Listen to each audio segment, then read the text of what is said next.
कभी कभी इतिहास में एक ऐसा साल आता है जो सब कुछ बदल देता है। किसी देश के लिए उसकी पूरी कहानी ही पलट देता है। भारत के लिए वो साल था 2025। तो चलिए आज इसी सुनहरे अध्याय के पन्ने पलटते हैं और देखते हैं कि ऐसा क्या हुआ जिसने भारत की तकदीर बदल दी। स्क्रीन पर ये जो लाइन है ये 2025 को एकदम सटीक तरीके से बयां करती है। एक ऐसा साल जिसने वैश्विक मंच पर भारत की महाशक्ति के रूप में स्थिति को मजबूत किया। अब ये कोई खोखला दावा नहीं है, बल्कि एक ऐसी हकीकत है जिसकी हम आज परत दर परत पड़ताल करने वाले हैं। तो कोई भी देश यूं ही सुपर पावर नहीं बन जाता। इसके पीछे होती है एक मजबूत नींव, और भारत के मामले में ये नींव थी उसकी जबरदस्त आर्थिक और इंफ्रास्ट्रक्चरल ग्रोथ। तो चलिए अपने पहले सेक्शन से शुरू करते हैं, 4 ट्रिलियन की वो मजबूत नींव। 4.2 ट्रिलियन डॉलर, ये सिर्फ एक नंबर नहीं है, ये अपने आप में एक पूरी कहानी है। साल 2025 में भारत की नॉमिनल जीडीपी ने इस जादुई आंकड़े को छू लिया था। सोचिए, ये एक ऐतिहासिक मील का पत्थर था जो करोड़ों भारतीयों की मेहनत और लगन का नतीजा था। और इस ग्रोथ का असर सिर्फ देश के अंदर ही नहीं बल्कि पूरी दुनिया पर पड़ा। जैसे कि यहाँ दिख रहा है, भारत ने जापान को पीछे छोड़ दिया और दुनिया की चौथी सबसे बड़ी अर्थव्यवस्था बन गया। ये ग्लोबल इकोनॉमिक पावर में एक बहुत बड़ा शिफ्ट था, एक टर्निंग पॉइंट। लेकिन ये आर्थिक ताकत सिर्फ कागजों पर या आंकड़ों में नहीं थी, ये जमीन पर साफ साफ दिख रही थी। देखिए, एक तरफ नवी मुंबई और नोएडा में चमचमाते नए इंटरनेशनल एयरपोर्ट्स खुल रहे थे, दूसरी तरफ 1386 किलोमीटर लंबा दिल्ली मुंबई एक्सप्रेसवे पूरी रफ्तार से दौड़ रहा था। कश्मीर को पहली बार बाकी देश से रेल लिंक के जरिए जोड़ा गया और गुजरात के खावड़ा में दुनिया का सबसे बड़ा रिन्यूएबल एनर्जी पार्क लगभग अपनी पूरी क्षमता पर काम कर रहा था। ये सब एक ऐसे देश की तस्वीर थी जो तेजी से भविष्य की ओर कदम बढ़ा रहा था। तो जब जेब में पैसा हो और घर मजबूत हो तो आत्मविश्वास अपने आप बढ़ जाता है, और भारत ने अपनी इसी मजबूत आर्थिक नींव पर अपनी ताकत और महत्वाकांक्षा का प्रदर्शन करना शुरू कर दिया। चलिए अब बात करते हैं हमारे दूसरे सेक्शन की, शक्ति और महत्वाकांक्षा का प्रदर्शन। डिफेंस सेक्टर में भारत का जो ट्रांसफॉर्मेशन हुआ वो तो कमाल का था। जरा इस चार्ट को देखिए।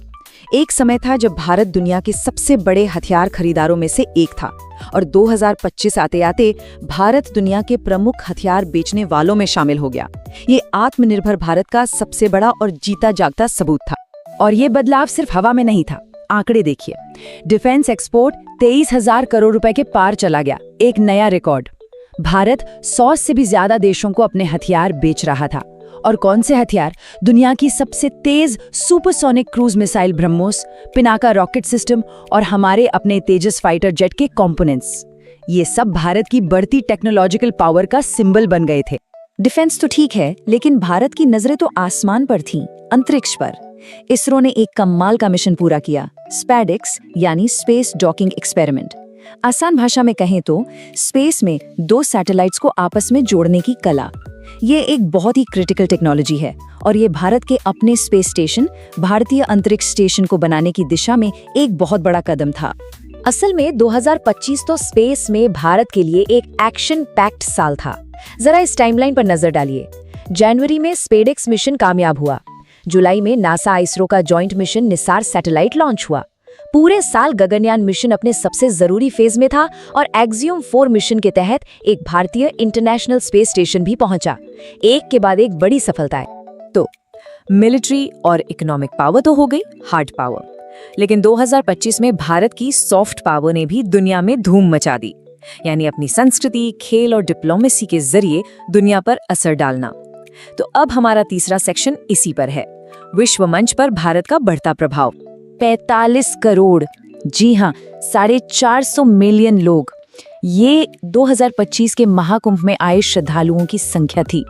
ये इंसानी इतिहास में धरती पर एक जगह जुटी सबसे बड़ी शांतिपूर्ण भीड़ थी।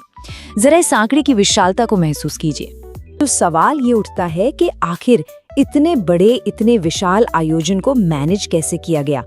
ये दुनिया की सबसे बड़ी पीसफुल गैदरिंग थी, इसे संभालना कोई मजाक नहीं था। और इसका जवाब था परंपरा और टेक्नोलॉजी के शानदार संगम में, डिजिटल कुंभ के जरिए। इसमें AI based crowd management systems का इस्तेमाल हुआ, 5G कनेक्टिविटी ने सबको जोड़कर रखा और इस तरह भारत ने दुनिया को दिखाया कि कैसे सदियों पुरानी परंपरा को मॉडर्न टेक्नोलॉजी के साथ निभाया जा सकता है। और फिर बात करते हैं खेल की। 2025 तो स्पोर्ट्स में भी एक गोल्डन ईयर साबित हुआ। एक तरफ हमारी मेंस क्रिकेट टीम ने ICC चैंपियंस ट्रॉफी जीती, तो दूसरी तरफ विमेंस क्रिकेट टीम ने ODI वर्ल्ड कप अपने नाम किया। और सिर्फ क्रिकेट ही क्यों, खो-खो में भी हमने वर्ल्ड कप जीता। मतलब चारों तरफ जीत ही जीत। खेल के मैदान से लेकर कूटनीति के मंच तक भारत की आवाज गूंज रही थी। 2025 में भारत ग्लोबल साउथ यानी विकासशील देशों की एक मजबूत और अग्रणी आवाज बनकर उभरा। क्लाइमेट फाइनेंस से लेकर UNSC रिफॉर्म्स तक भारत इन देशों के हक की बात कर रहा था। तो ये सारी उपलब्धियां, चाहे वो इकोनॉमी में हो, डिफेंस में, स्पेस में या कल्चर में, ये सब एक बड़े लक्ष्य की तरफ इशारा कर रही थी। और यहीं से शुरू होता है हमारा आखिरी सेक्शन, 2047 की राह। 2025 में जो कुछ भी हुआ वो असल में एक बड़े सपने का हिस्सा था, विकसित भारत 2047। ये एक राष्ट्रीय लक्ष्य है, एक संकल्प है कि जब भारत अपनी आज़ादी के 100 साल पूरे करेगा तब वो एक पूर्ण विकसित राष्ट्र होगा। 2025 उसी मजबूत इमारत की नींव का एक बहुत जरूरी पत्थर। तो साफ है कि 2025 तो सिर्फ नींव थी, एक शानदार शुरुआत। अब सवाल ये है कि इस नींव पर जो इमारत बनेगी उसका अगला अध्याय क्या होगा। भारत का सफर अभी शुरू हुआ है और भविष्य बहुत दिलचस्प होने वाला है।